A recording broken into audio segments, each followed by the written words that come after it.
Question number 1 देखिए, निम्नांकित चित्रों को सावधानी पूर्वक देखिए और बताइए कि कौन से चित्र में एल तिर्यक छेदी रेखा है और कौन से चित्र में नहीं।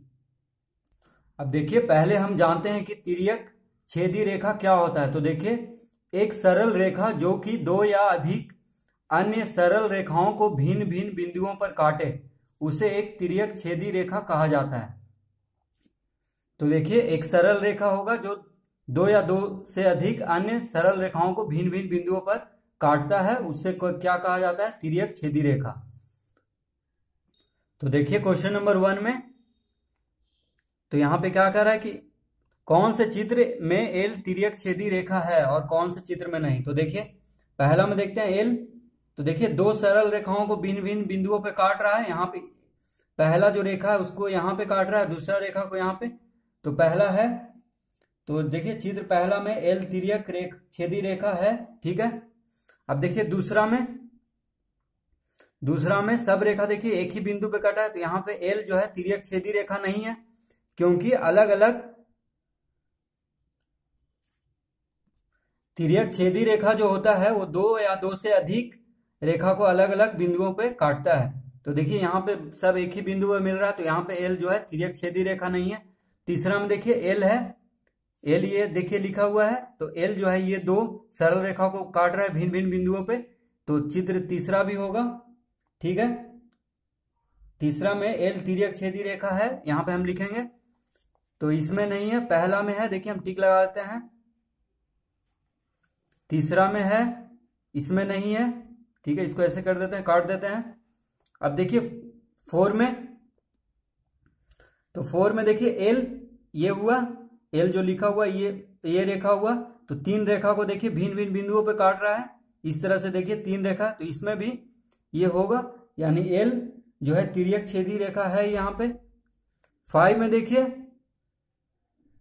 तो 5 में नहीं है, क्योंकि देखिए कोई दो सरल रेखा नहीं है जहां पे अलग भिन्न भिन्न बिंदुओं पे काटे। तो देखिए यहाँ पे एक जगह मिल रहा है, यहाँ पे इसमें मिल रहा है, और सब जैसे तैसे रेखा यहाँ पे है, ठीक है।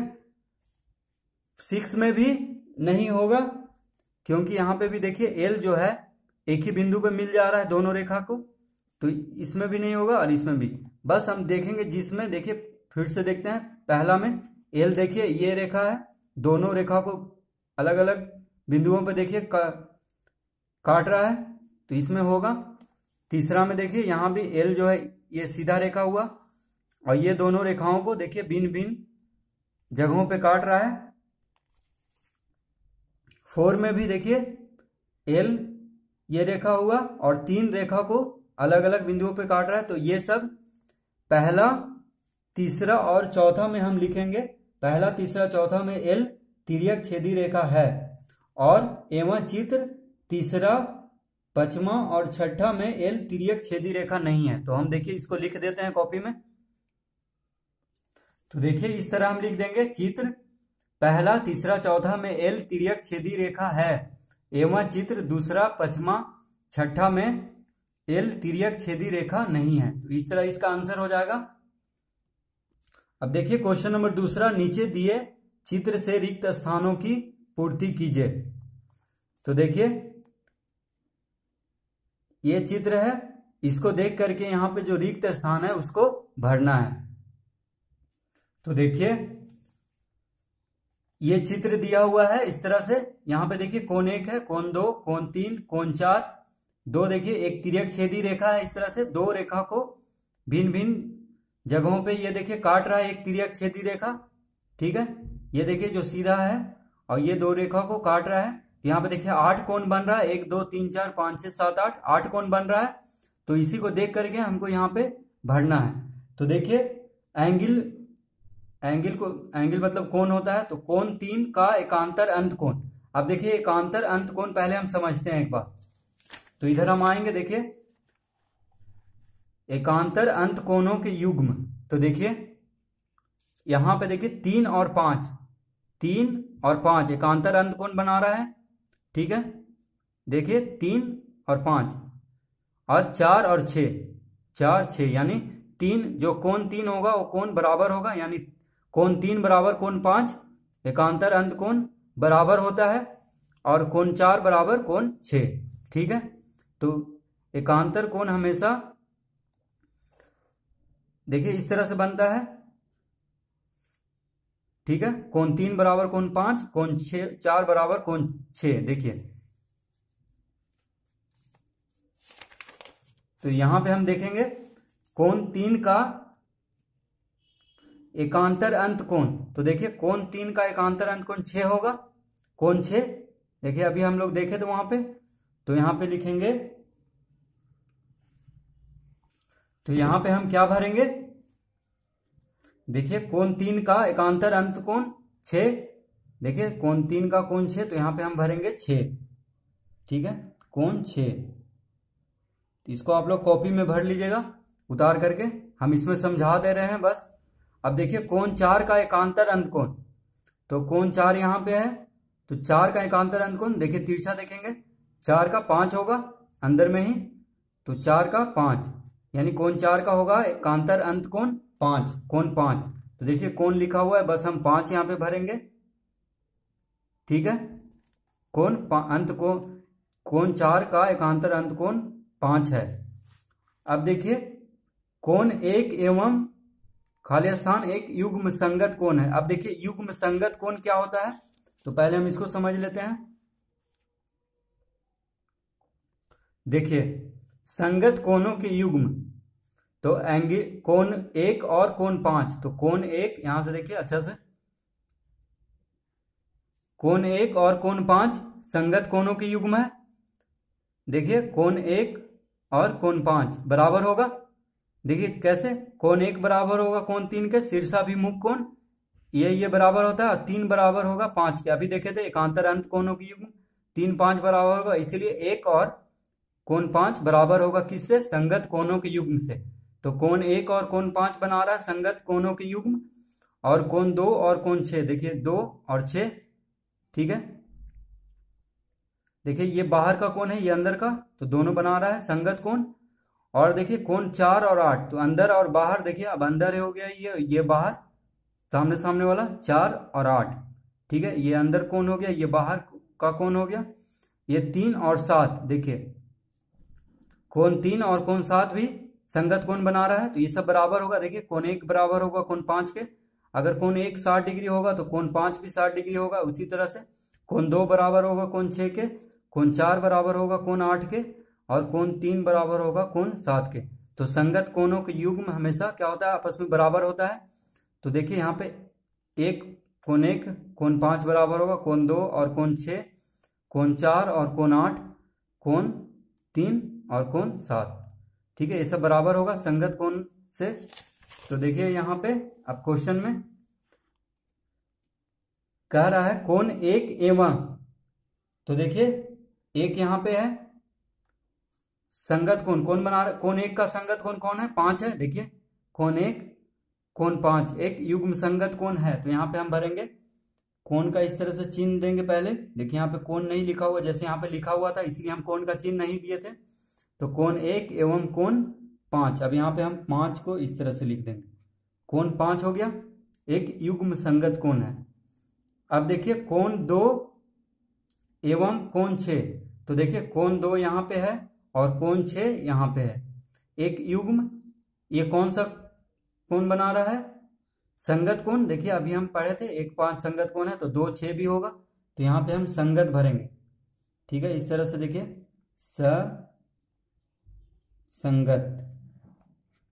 ठीक है, युग्म संगत कोण है कोण 2 और कोण 6, कोण 2 एवं कोण 6 एक युग्म संगत कोण है। ठीक है, अब देखिए 3 खाली स्थान एवं कोण 3 एक युग्म संगत कोण है, तो 3 के साथ देखिए कौन बना रहा है संगत कोण, युग्म संगत कोण। देखिए 3 यहाँ पे है, ठीक है, तो 3 के साथ 7 बना रहा है, क्योंकि अभी हम देखे थे पीछे, समझे थे इसके बारे में संगत कोण कौन कौन होता है। तो कोण 3 के साथ कोण 7 बना रहा है संगत कोण, तो यहाँ पे हम कोण 7 भरेंगे। तो पहले हम कोण का इस तरह से चिन्ह देंगे, उसके बाद यहाँ पे भरेंगे 7। अब देखिए कोण 8 एवं कोण 4 एक युग्म खाली स्थान कोण है, तो देखिए 4 है यहाँ पे और 8 है यहाँ पे, तो ये भी संगत कोण बना रहा है। अभी हम लोग देखे थे 1 5 2 6 3 7 4 8, ये सब क्या है, संगत कोणों के युग्म। तो यहाँ पे हम भरेंगे संगत। तो देखिए यहाँ पे हम संगत भर देंगे, क्योंकि कोण 8 एवं कोण 4 एक युग्म संगत कोण है। तो इस तरह से देखिए, अभी देखिए 2 और क्वेश्चन है ऊपर में। तो यहाँ पे देखिए, तो देखिए तीसरा में कोण 1 कोण 2 कोण 7 एवं कोण 8, यहाँ पे देखिए रिक्त स्थान है, पूछ रहा है कौन सा कोण है। तो देखिए पहले हम देखते हैं 1 2 7 8। तो देखिए क्वेश्चन में आते हैं, देखिए 1 2 7 8, बाहर बाहर का कोण देखिए दिख रहा है, देखिए यहाँ पे 1 2 7 8। तो पहले हम देखते हैं कि इस कोण को क्या कहते हैं, यहाँ पे आ जाते हैं। अब हम इसमें पहले हम समझते हैं कि यहाँ पे भी देखिए 1 2 7 8 कौन सा कोण है। तो यहाँ पे देखिए,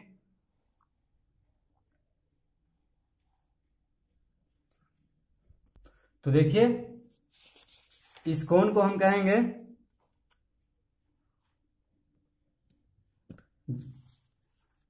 देखिए बाहर का जो कोण है, ठीक है, उसको हम ब्राहा कोण कहेंगे, ठीक है, या बहिष्कोण।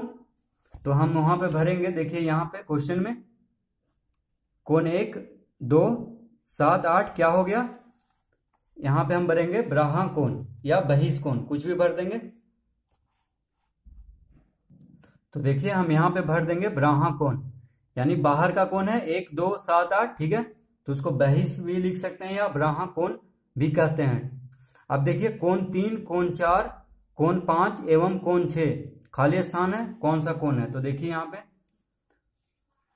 कौन कौन था, कोण 3 4 5 6, ठीक है।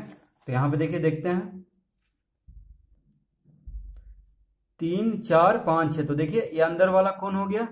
अभी हम लोग बाहर वाला कोण देखे थे 1 2 7 8, तो अभी हम देखिए ये अंदर वाला कोण हो गया, तो इसको अंतः कोण कहेंगे 3 4 5 6 को, ठीक है। देखिए 2 रेखा के अंदर है, ठीक है, ये 2 रेखा के अंदर है। अभी हम लोग बाहर वाला कोण देखे थे, तो इसको अंतः कोण लिखेंगे यहाँ पे हम। तो यहाँ पे लिखेंगे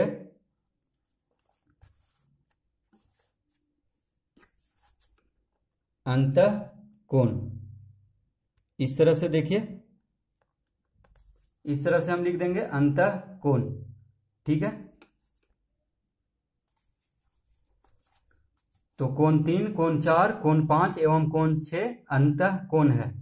अब देखिए क्वेश्चन नंबर 3, निम्नांकित प्रयोगों में यदि L और M दो समांतर रेखाओं को एक तिर्यक रेखा N प्रतिच्छेद करें और उनसे बने कोणों में से एक कोण ज्ञात हो तो खाली स्थानों को भरिए, ठीक है। देखिए ये क्वेश्चन है, कह रहा है कि एक कोण यहाँ पे देखिए सबका दिया हुआ है और हमको ये भरना है, ठीक है, इसको भरना है। तो प्रयोग 1 देखिए यहाँ पे, प्रयोग 1 प्रयोग 2 प्रयोग 3 4 5 6 तक है। तो यहाँ पे भी देखिए प्रयोग 1 प्रयोग 2 प्रयोग 3, ठीक है। तो इस तरह से देखिए 6 तक यहाँ पे भी दिया हुआ है और सबका जो एक कोण दिया हुआ है यहाँ पे भर दिया है, ठीक है। अब दूसरा सब कोण हमको 8 कोण है, तो यहाँ पे देखिए एक कोण पहले से दिया हुआ है, 7 कोण हमको भरना है। तो पहले देखिए प्रयोग 1 हम भरेंगे, ठीक है। कोण 1 दिया हुआ है 45 डिग्री। तो देखिए प्रयोग 1 का चित्र ये हुआ। तो यहां पे देखिए कोण 1 है 45 डिग्री, ठीक है। तो देखिए कोण 2 होगा रैखिक युग्म से 180 में से 45 घटाएंगे तो कोण 2 कितना हो जाएगा 135 डिग्री, क्योंकि देखिए जब भी एक रेखा एक सीधा रेखा कितना बनाता है 180 डिग्री का कोण, तो उस पे देखिए एक रेखा है उस पे ये n, तो ये दोनों कोण मिलके कितना होगा 180 डिग्री रैखिक युग्म बनाएगा। तो कोण 2 कितना हो गया 180 में से 45 घटाएंगे तो 135। तो हम यहां पे भरेंगे कोण 2 135, ठीक है, 135 डिग्री, ठीक है। देखिए हम यहाँ पे भर दिए हैं, आप लोग इसको कॉपी में उतार करके बनाइएगा, इसको बना करके चित्र को, इस तरह से बॉक्स को हम बस समझाने के लिए आपको हम यहाँ पे किताब में भर कर बढ़िया समझा दे रहे हैं बस। अब देखिए, तो कोण 2 हो गया, रैखिक युग्म से 135 डिग्री, ठीक है। 135 प्लस 45 जोड़ के देखिएगा 180 डिग्री आएगा। तो जब भी बगल वाला कोण निकालना हो तो 180 से घटाएंगे पहला कोण, तो 180 से 45 घटाएंगे तो कोण 2 निकल जाएगा, ठीक है, 135 डिग्री। अब देखिए कोण 2 और कोण 4 शीर्षाभिमुख कोण हुआ, बराबर होगा। शीर्षाभिमुख कोण हमेशा बराबर होता है, तो कोण 2 और कोण 4 देखिए उल्टा है एकदम, अब हम अपने आप के उल्टा है, तो ये दोनों बना रहा है शीर्षाभिमुख कोण। तो जब ये 135 होगा तो कोण 4 भी 135 होगा, ठीक है। अब पहले कोण 1 हो गया, कोण 2 हम भर लिए, कोण 1 तो पहले से था, तो अब पहले हम 3 देख लेते हैं। तो देखिए कोण 1 और कोण 3 शीर्षाभिमुख कोण बना रहा है, तो जब ये 45 होगा तो कोण 3 भी 45 होगा, ठीक है, क्योंकि शीर्षाभिमुख कोण बराबर होता है। तो देखिए कोण 1 बराबर कोण 2, ठीक है, तो कोण 3 भी होगा 45 डिग्री, तो हम लिखेंगे यहां पे कोण 3 बराबर 45 डिग्री, ठीक है। अब देखिए कोण 4, तो कोण 4 जब कोण 2 हो गया 135 डिग्री, अभी हम निकाल लेते हैं कोण 2 135 डिग्री, तो कोण 4 भी 135 डिग्री होगा, क्योंकि शीर्षाभिमुख कोण से बराबर होता है, उल्टा जो होता है अपने आप का, ठीक है। इस तरह से जैसे 1 और 3 बराबर हुआ, इसी तरह कोण 2 और कोण 4 बराबर होगा, तो यहां पे हम लिखेंगे 135 डिग्री। देखिए कोण 4 तक भर दिए, अब कोण 5 में देखते हैं। तो अब फिर से हम यहां पे आएंगे, कोण 5 देखिए, तो कोण 3 अभी हम कितना निकाले हैं 45 डिग्री, ठीक है। इस तो देखिए 3 और 5 क्या बना रहा है, एकांतर अंत कोण के युग्म, अभी हम पढ़े थे इसके पहले। तो एकांतर अंत कोण क्या होता है, बराबर होता है। देखिए अभी फिर से हम दिखा देते हैं आपको, एकांतर अंत कोणों के युग्म 3 5 4 6, तो ये सब क्या होता है, बराबर। तो यहां पे देखिए, तो 3 हो गया 45, तो 5 भी हो जाएगा 45, तो हम यहां पे 45 डिग्री भरेंगे। अब देखिए कोण 6, तो कोण 4 और कोण 6 एकांतर अंत कोणों के युग्म है, तो बराबर होगा। देखिए कोण 4 और कोण 6, तो 4 और 6 बराबर होगा, तो 4 अभी हम कितना लाए थे 135, तो कोण 6 भी 135 होगा, तो हम यहां पे भरेंगे 135। अब देखिए कोण 7 में आ जाते हैं, तो कोण 7 के लिए देखिए, तो देखिए कोण 7 जो है कोण 3 से संगत कोण बना रहा है। देखिए संगत कोण हम फिर से एक बार पढ़ लेते हैं। देखिए संगत कोणों की युग्म 4 8, देखिए 4 और 8 है, 1 5 है, 2 6 है और 3 7 है। तो देखिए संगत कोण बराबर होता है, तो कोण 3 और कोण 7 बराबर होगा, ठीक है। तो कोण 3 कितना था 45, तो 7 भी 45 होगा, क्योंकि संगत कोण बराबर होता है। तो देखिए हम कोण 7 कितना भर देंगे 45 डिग्री, ठीक है, संगत कोण से। अब देखिए कोण 8, तो कोण 8 के लिए हम चलेंगे। अब यहां पे देखिए 4 और 8 संगत कोण बना रहा है, ठीक है, तो संगत कोण बना रहा है, तो 4 जो कोण 4 होगा वो भी वही 8 होगा, तो 4 कितना है 135 डिग्री है, अभी हम निकाले थे, तो 8 भी होगा 135 डिग्री, तो हम यहां पे लिखेंगे 135 डिग्री, ठीक है। तो इस तरह से देखिए प्रयोग 1 भरा चुका है।